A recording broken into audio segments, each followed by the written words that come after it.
Le déficit de l'État a donc atteint cette somme vertigineuse de 178 milliards d'euros en 2020, soit un quasi-doublement par rapport à ce qui était prévu, évidemment, avant la crise sanitaire et cette pandémie de Covid. Bonjour Marc. Bonjour David. Marc Vigneault, journaliste au Point. Est-ce que c'est vraiment déjà du jamais vu, ces chiffres? En même temps, la situation elle est exceptionnelle. Et en même temps, est-ce qu'il n'y a pas de réelle surprise non plus? On s'y attendait, même si au final, c'est un peu moins pire que prévu, si je peux dire les choses, puisqu'on attendait 220 milliards d'euros de déficit, on est à 180.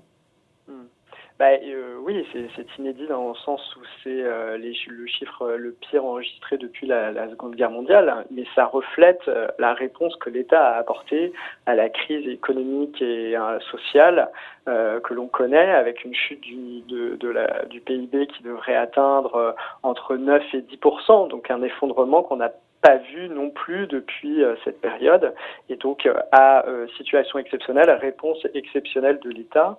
Et l'alternative, ça aurait été de laisser faire faillite énormément d'entreprises et donc laisser exploser le chômage beaucoup plus que ce n'est le cas. Et donc des dégâts économiques et sociaux bien plus importants. Donc on voit bien que dans toute l'Europe, la réponse a été la même. Et on a même tiré les leçons de la crise économique et financière de 2008, où la réponse avait peut-être été un peu différente. Évidemment, l'ampleur de la récession n'était pas la même, mais voilà, ça montre l'ampleur de la réaction de l'État. Là, on ne parle que de l'État, on ne parle pas des comptes de la sécurité sociale ni des collectivités locales. C'est en additionnant ces trois comptes qu'on arrivera à savoir quel sera le déficit public pour 2020. Mais pour l'instant, on a ceux de l'État et l'État a apporté une grosse partie de la réponse des administrations publiques à cette crise. Sans se noyer dans les chiffres, qu'est-ce qu'on retient au-delà du 178 milliards d'euros? Parce qu'il y a au niveau de l'État les dépenses, bien sûr, le surcroît de dépenses prévisibles, de soutien, d'urgence, et puis aussi les baisses de recettes fiscales, TVA, impôts sur les sociétés ou autres. Alors, il y a peut-être deux autres chiffres à retenir sans en multiplier. D'un côté, les dépenses que l'État a faites pour répondre à la crise, donc c'est de l'ordre de 44 milliards. Donc ça, c'est toute l'indemnisation, par exemple, du chômage partiel ou le fonds de solidarité. Ce sont les deux gros morceaux, ça. C'est, je crois, un peu plus de 20 milliards pour l'un et 10 milliards pour l'autre. Alors voilà, le chômage partiel, c'est je crois 18 milliards très exactement, mais il faut ajouter à cela la part de l'UNEDIC qui sera comptée dans les comptes de la sécurité sociale au sens large. Donc, mais effectivement, ce sont les deux gros morceaux des crédits qui ont été déboursés, débloqués pour faire face à l'urgence. Et de l'autre côté, comme dans une récession classique, les recettes de l'État qui sont assises sur les impôts qui s'appliquent aux agents économiques, si leurs revenus baissent, forcément ces recettes baissent également.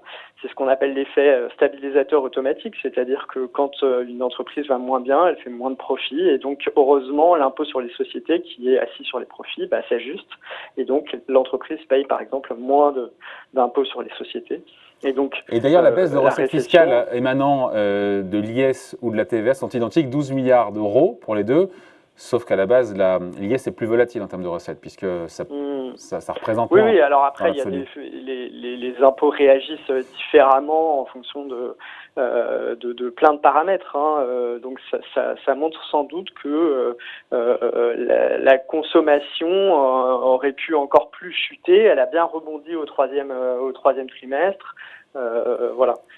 Donc, ce qui est important de voir, c'est que à la fin de l'année, le gouvernement avait anticipé que ces recettes s'effondreraient encore plus, et ils ont été surpris, dans le bon sens du terme, par la force du rebond au troisième trimestre, et donc ce qui a permis d'avoir des résultats un petit peu meilleurs que dans le dernier budget rectificatif, qui avait fait des prévisions encore plus noires. Ouais. Après, il faut revenir aussi sur les recettes de l'impôt sur le revenu. C'est intéressant parce que pour le coup, autant 12 milliards de baisse de recettes sur l'IS et sur la TVA, autant sur l'impôt sur le revenu, il y a une baisse d'1,5 milliard. Preuve que les Français, si certains ont encore un doute, dans l'ensemble, ont été bien protégés par la politique du gouvernement, et notamment grâce au chômage partiel, au fonds de solidarité, puisque quand le PIB baisse de 10%, des recettes de l'impôt sur le revenu qui baissent de 1,5 milliard. Bon, je compare des pourcentages, vous me direz, avec des montants dans l'absolu. Enfin, on se rend compte que c'est pas beaucoup. cette baisse. Oui, non, c'est sûr. Alors, c'est ce que le gouvernement veut faire passer comme message. On a bien les chiffres sont là, pour préservé le coup. le revenu dans l'ensemble des ménages. Évidemment, il y a des ménages pour qui la crise est extrêmement difficile. Les ménages, tous ceux qui ont des contrats précaires, qui étaient intérimaires, tous les jeunes, etc. Mais dans l'ensemble, le niveau de vie des Français a plutôt été bien préservé en moyenne, et ça grâce au chômage partiel, pour les indépendants, aux revenus fournis par le Fonds de solidarité qui leur a permis de toucher 1 500 € dès le premier confinement. Donc tout ça, ça a protégé les revenus. Après, il faut voir que l'impôt sur le revenu, c'est un taux qui s'applique aux revenus en direct de la personne. Sur la fiche de paie, on le voit maintenant avec le prélèvement à la source, mais on n'a pas encore l'ajustement des revenus qui seront, c'est-à-dire l'application du taux sur les revenus de 2020. On applique un taux sur les revenus de 2019 pour une partie. Donc l'ajustement se fera plus tard. Bon, sur le déficit public, encore une fois, sans se noyer dans les chiffres, on sera autour de 10% du PIB en 2020. Et sur 2021, c'est trop tôt pour se poser la question? Sur l'évolution du PIB? Sur le déficit public rapporté au PIB en pourcentage? Forcément, ils seront pour 2020, on n'a pas encore le chiffre, et pour 2021... autour de 10, a priori, pour 2020?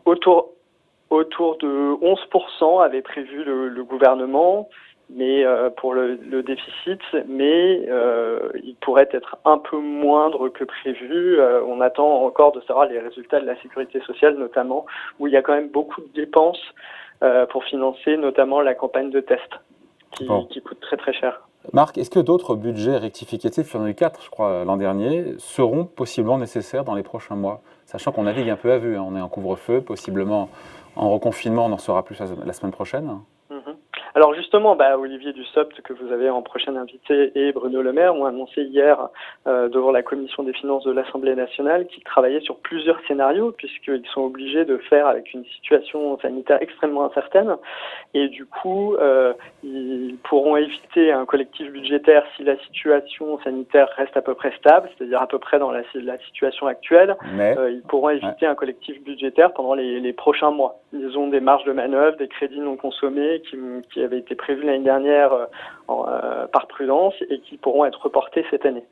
Mais en revanche, avec un troisième confinement, là, pour le coup, il faudra probablement faire un collectif budgétaire plus rapidement. Et Bruno Le Maire a même envisagé une situation pire dans laquelle ce troisième confinement serait suivi d'une situation sanitaire relativement dégradée, même sur la deuxième partie de l'année 2021. Donc dans ces cas-là, ce collectif budgétaire sera d'autant plus important pour réabonder le plan de relance, réabonder les crédits d'urgence éventuellement pour l'année 2021, puisque l'année 2021 devait être une année de rebond économique. Au départ, le gouvernement avait prévu 8% de croissance. Il est déjà revenu sur cette prévision. 6 pour dire finalement, ce serait un défi, nous a dit Bruno Le Maire. Voilà, c'est déjà un défi. Le consensus il y a quelques semaines, c'était plutôt 5%, autour de 5%. Et là, maintenant, vu le maintien des restrictions sanitaires pour tout un tas d'activités, les activités les plus touchées qu'on connaît, la culture, les bars, restaurants, le tourisme, l'événementiel, etc. Ça risque d'être un peu plus compliqué. D'autant plus si on assiste à un troisième reconfinement. On n'en est pas encore là, on en saura plus dans les prochains jours. Merci en tout cas, explication signée Marc Vigneault, journaliste au Point. Merci Marc, bonne journée. Merci David, au revoir.